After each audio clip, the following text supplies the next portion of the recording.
Hey guys, so I was going to get my blood tested yesterday, but the biggest earthquake in 25 years hit Taiwan, and now it's a long weekend, holiday weekend, and so the clinic that I was going to use for my blood test is closed. Luckily, very few people died for such a big earthquake, so life is back to usual in Taiwan, apart from the area which was hit by the earthquake. Anyway, so I could not get my blood tested, but the carnivore diet experiment goes on. It is now day 46 of the diet since I made myself fat over winter, and my blood pressure was originally high, and now it's back to perfect. This is as good as it gets. It shows literally I have no friction between the blood and my blood vessels. And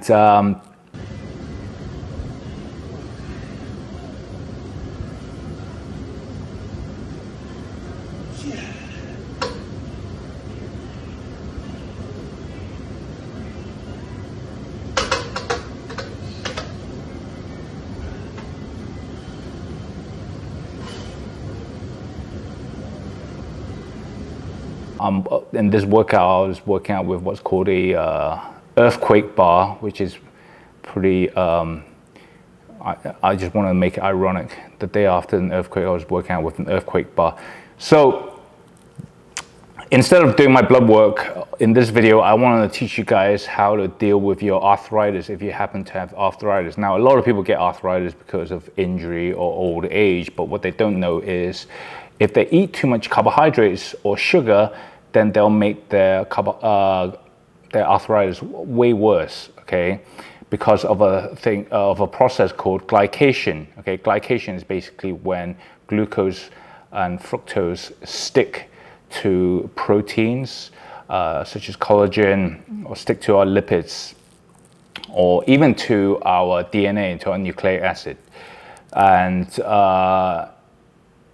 when glycation happens with collagen, so with a lot of our tissues in our ligaments and tendons and stuff, it can severely make the tissue much weaker and older and more brittle. So the tissue is not as good at handling stress and forces.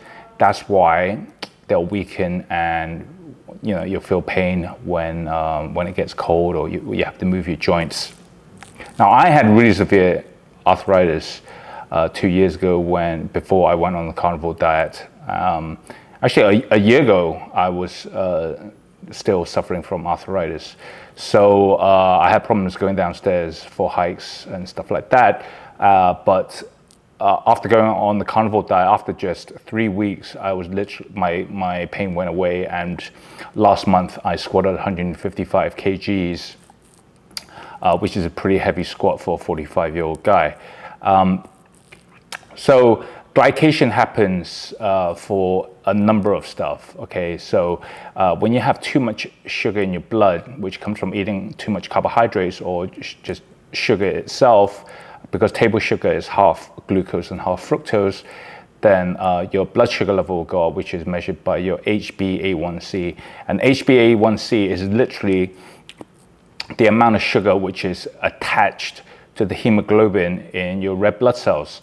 So the sugar will stick to the red blood cells, and that's how diabetics they will lose sensation in their feet and in their fingers, in their extremities, because the capillaries get totally blocked up by these sugars which have been with the red blood cells with the sugar attached to it gets stuck in the capillaries. It's also why the diabetics will lose their eyesight. So the HbA1c reading is a 3-month average, and it's a very important reading. Now, when I was on the carnivore diet strict, it was 5.1 to 5.2, which is very good. And that's why I wanted to get my blood tested to see where my HbA1c is now, because it had gone up when I was eating junk food. And if it goes above 5.7, then you start becoming a pre-diabetic, and up to 6.5, then you'll be officially a diabetic. Although it's on a sliding scale, so the higher you go, the more sick you're going to get if you have more and more glucose in your blood and it attaches to the hemoglobin. Okay, so another thing that can get glycated is actually your LDL. Now, a lot of people think just because you have bad cholesterol, high bad cholesterol, LDL, then that's really unhealthy. You're going to get a heart attack, which is not true, because a lot of the people who live the longest seem to have very high LDL, and it seems like that LDL is just very random, and everyone exists on a bell curve, and some people just have high LDL, but they're absolutely just fine and healthy.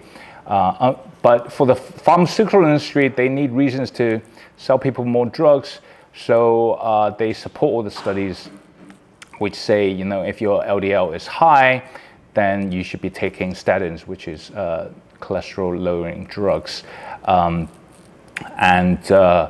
The reason why it is possible that LDL does play a role in cardiovascular disease is because the sugar can attach itself to very low density lipoproteins, which is VLDL. They're even smaller than the LDL. And when the sugar attaches to them, then our white blood cells treat that structure as a foreign object, and the macrophages will gobble up and attach themselves to these to the LDL, which is the sugar attached to it, and that can then attach itself to the endothelium, which is the inner lining of our artery walls, and create plaques that become the heart disease. But I have friends who have arthritis, and I just want them to know that there's a quick fix to arthritis. I've done it myself. I had serious arthritis in my left knee, and it went away, and now I can do heavy squats. And all it takes is not eating sugar and any carbs for a couple of weeks, and you will get better, okay? And I just want my friends to know that there's a fix for a lot of their problems. You just need to cut out the carbohydrates and just eat a lot of meat and eggs, basically. Okay guys, so next week I'm gonna do my blood test when the clinic is open. So if you're interested in reading exactly how your blood work should be like and know whether you are healthy or not, then please subscribe to this channel and hit the like button. Okay, thank you.